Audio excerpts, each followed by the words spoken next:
नमस्कार, मी विलास बडे. न्यूज 18 लोकमतच्या या विशेष कार्यक्रमात आपल्या सगळ्यांचं स्वागत.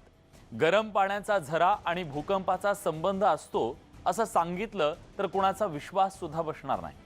दगडावर हात ठेवल्यानं मनोकामना पूर्ण झाल्याचं तुम्ही कधी पाहिलंय, कधी ऐकलंय? हे तर सोडाच, पण एक सोनेरी नक्षी असलेला मासा पाहून तर तुम्ही म्हणाल हे तर अजब आहे.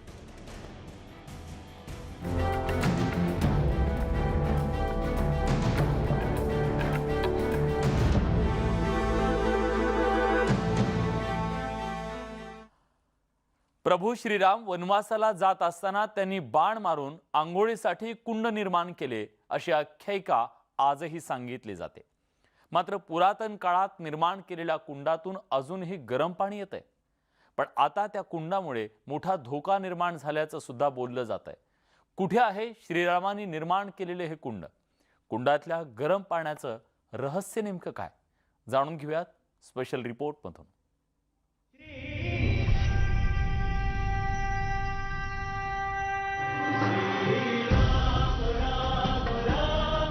श्रीरामांनी सीता आणि लक्ष्मणासह 14 वर्ष वनवास पूर्ण केला.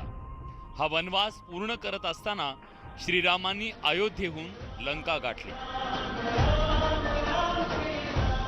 वनवासाच्या या काळात श्रीरामांनी अनेक जंगलात वास्तव्य केलं, अनेक पर्वत पार केले. या सर्व ठिकाणी त्यांच्या पाऊल खुणा आजही पाहायला मिळतात.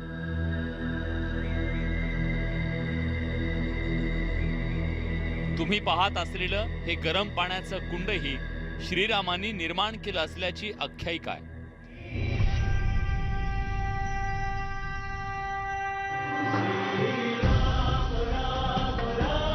स्नानासाठी श्रीरामांनी हा कुंड तयार केला. या कुंडात 12 महिने गरम पाणी वाहत असते. गरम झालेल्या पाण्यातून निघत असलेल्या वाफा सुद्धा इथं दिसतायत. आता हे कुंड श्रीरामांनी तयार केलं की हा निसर्गाचा चमत्कार आहे? असे अनेक प्रश्न आजही विचारले जातात. तसंच हा गरम पाण्याचा कुंड आहे तरी कुठे, हा सवालही या ठिकाणी उपस्थित होतो. हे ठिकाण आहे ठाणे जिल्ह्यात. भिवंडी तालुक्यातल्या अकलोलीमध्ये गरम पाण्याचे कुंड आहेत. भिवंडी तालुक्यातल्या वज्रेश्वरी, गणेशपुरी आणि गरम पाण्याचे कुंड असलेल्या अकलोली या गावांना तीर्थक्षेत्र आणि पर्यटन क्षेत्र म्हणून घोषित केलं गेलंय. अकलोली परिसरात असलेले गरम पाण्याचे कुंड हे महत्वाचं आकर्षण ठरतायत. निंबवली गावात 3 आणि अकलोली गावात 7 अशा एकूण 10 ठिकाणी गरम पाण्याचे कुंड आहेत. या ठिकाणी महाराष्ट्रासह विविध राज्यातून भाविक आणि पर्यटक मोठ्या संख्येने येतात. या सर्व कुंडातून 12ही महिने गरम पाणी वाहत असतं. श्रीरामांनी बाण मारून आंघोळीसाठी हे कुंड तयार केल्याचं स्थानिकांचं म्हणणं आहे. हे कुंड आहेत ती नवनाथांच्या राज्यातली आहेत. राम, वज्रेश्वरी हे सगळे आंघोळ करून इकडनं गेलेले आहे. पिंपळाचं झाड आहे तिथे तपश्चर्या त्यांनी करून आंघोळीसाठी बाण मारून आणि त्यांनी ते कुंड तयार केलेले आहेत. तर हजारो भाविक इकडे येतात. अशी 360 कुंड आहेत, पण आता अस्तित्वामध्ये 7 कुंड इथे आहेत. ॲक्च्युली ही कुंड ऐतिहासिक आहेत. वशिष्ठ मुनींनी त्यांच्या आख्यायिकेमध्ये या कुंडांचा उल्लेख केलेला आहे. 450 कुंड होती असं त्यांचं म्हणणं आहे, पण आता झालेली बांधकामं, अतिक्रमणं याच्याखाली ती गेलेली आहेत. नवनाथांनी सुद्धा याचा उल्लेख केलेला. नवनाथांच्यापासून ही कुंड आहेत. महत्वाची बाब म्हणजे कुठेही भूकंपाचे धक्के बसले की इथल्या कुंडातलं पाणी अधिक गरम होतं असा दावा केला जातो. या दाव्याला नैसर्गिक आधार असल्याचं म्हटलं जातं. या गरम पाण्याच्या कुंडात स्नान करण्यासाठी मोठी गर्दी होते. हा कुंड श्रीरामांनी निर्माण केलाय, यावर भाविकांची श्रद्धा आहे. त्या श्रद्धेपोटी इथं गर्दी होते. पण याशिवायही अजून एका कारणानं इथं स्नान करण्यासाठी गर्दी होते. इथल्या पाण्यात स्नान केल्यानं त्वचेचे आजार बरे होतात असा दावा केला जातो. परिणामी श्रद्धा आणि त्वचेचे आजार दूर होत असल्याच्या भावनेतून कुंडावर होणारी गर्दी दिवसेंदिवस वाढत चालली आहे.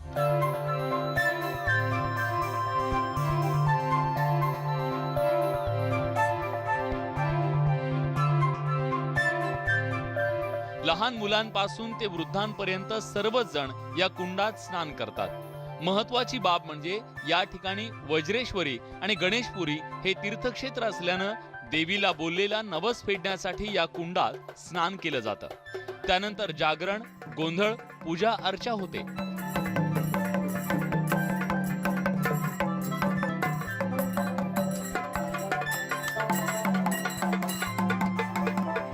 तानसा नदीत सुद्धा गरम पाण्याचा कुंड असल्यानं तिथेही स्नान करण्यासाठी भाविकांची गर्दी होते। येथील गरम पाण्याच्या कुंडाची दुसरी बाजू पाहिली तर शेजारील मंदाग्नी नावाच्या पर्वताजवळ तब्बल 450 गरम पाण्याचे कुंड होते। त्यातून फक्त 10च कुंड सध्या प्रवाहित आहेत। परिणामी भविष्यात मोठा धोका निर्माण होण्याची भीती आहे, कारण कुठेही भूकंपाचे धक्के बसले की इथल्या कुंडातलं पाणी लगेच गरम होतं। याबाबत सरकारच्या क्रिप्ट संस्थेनं 7 दिवस या परिसरात राहून सॅटेलाइटद्वारे सर्वे केला। सर्व कुंड खुली करण्यावर त्यांनी भर दिला, कारण भविष्यात ठाणे आणि पालघर जिल्ह्याला मोठा धोका होण्याची शक्यता असल्याचं नमूद केलंय।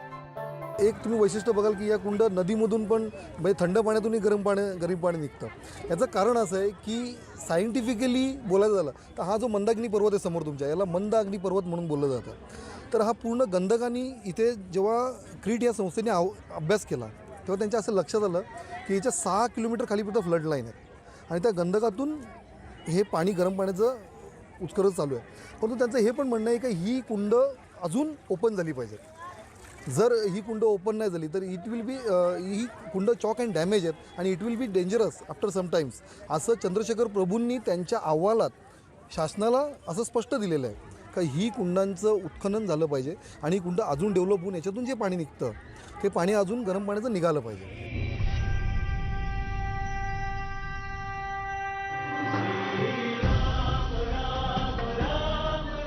या संपूर्ण परिसरात एकेकाळी तब्बल 450 गरम पाण्याचे कुंड होते, मात्र आता अवघे 10 कुंड शिल्लक आहेत।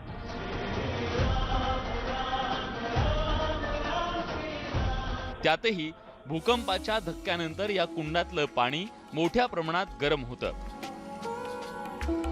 भूकंपानंतर प्रचंड प्रमाणात गरम होणारं पाणी भविष्यातल्या मोठ्या धोक्याचा इशारा तर नाही ना, अशी भीती स्थानिकांमध्ये निर्माण होऊ लागली आहे। श्रीरामांनी बाण मारून तयार केलेल्या या कुंडावर भाविकांची नितांत श्रद्धा आहे।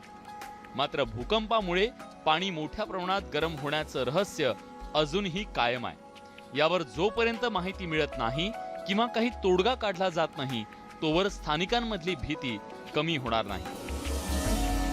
या कुंडामुळे पालघर जिल्हा आणि ठाणे जिल्हा यालाही मोठ्या प्रमाणात धोका आहे, कारण ज्यावेळेस पालघरमध्ये भूकंप झाला तर येथील कुंडातलं पाणी अतिशय गरम होतं, असं येथील जे जाणकार आहेत ज्यांचा अभ्यास आहे राऊत हे सांगतायत। आणि त्याचप्रमाणे शासनाने लक्ष दिलं पाहिजे जेणेकरून येथील पर्यटन स्थळ आहे, इथली विकास कामं झाली पाहिजे, इथं जे 4 गावांचा विकास झाला पाहिजे आणि येथील नागरिकांनाही रोजगार झाला पाहिजे। त्यामुळे शासनानेही लक्ष देणं हे गरजेचं आहे। रवी शिंदे, न्यूज 18 लोकमत, भिवंडी।